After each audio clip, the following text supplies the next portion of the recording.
آج میں آپ کی خدمت پہ حاضر ہوا ہوں 3 نقطوں پر میں آپ سے بات کرنا چاہوں گا۔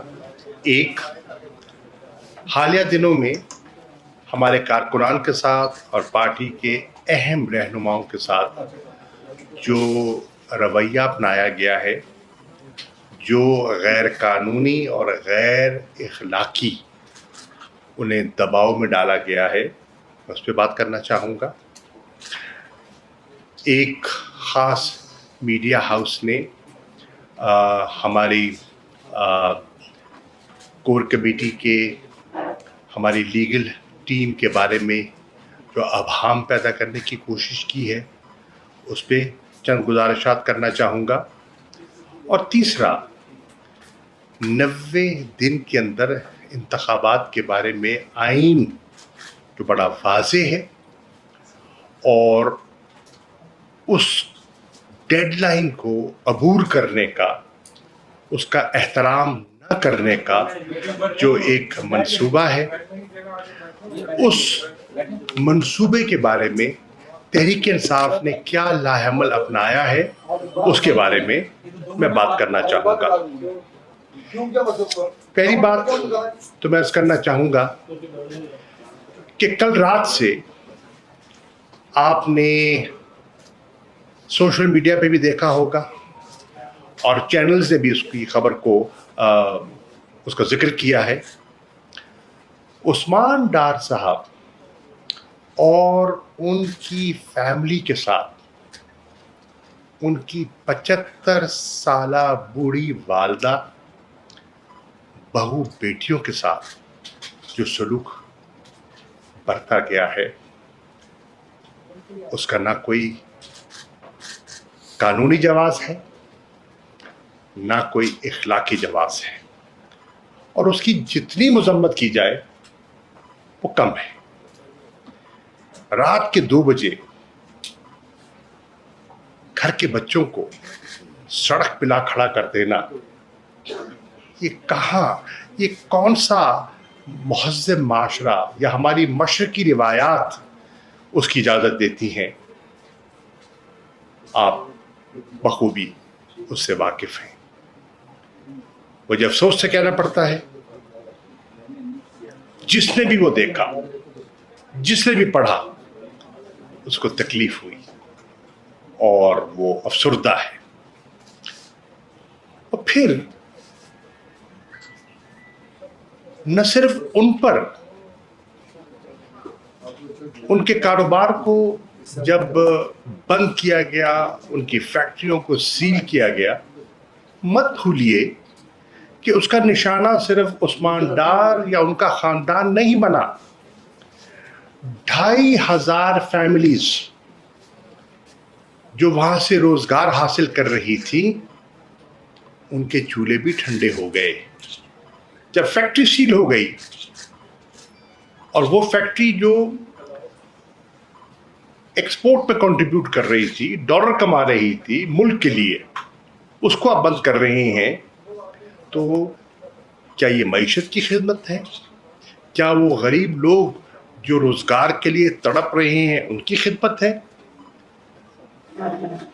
میں اس کی مذمت کرنے آیا ہوں۔ اس کے ساتھ ساتھ میری کل محسن لغاری صاحب سے بات ہو رہی تھی۔ محسن لغاری ہمارے elected M N A from P T I, وزیر خزانہ رہے پنجاب میں، بہت پڑھے لکھے منجھے ہوئے انسان۔ ان کے بیٹے کو اٹھا لیا جاتا ہے، اس پر تشدد ہوتا ہے، اس کی آہ و پکار والد کو سنائی جاتی ہے، اور پورا خاندان اتنا بے بس ہو جاتا ہے کہ نہ چاہتے ہوئے بھی انہیں وہ ویڈیو میسج ریکارڈ کروانا پڑتا ہے جس میں نہ ان کا دل تھا، نہ ان کی خواہش تھی۔ اسی طرح آپ دیکھیے، ہمارے ساتھ ممبر نیشنل اسمبلی نیاز جکھڑ صاحب، لیس ان کا تعلق ہے، شریف النس،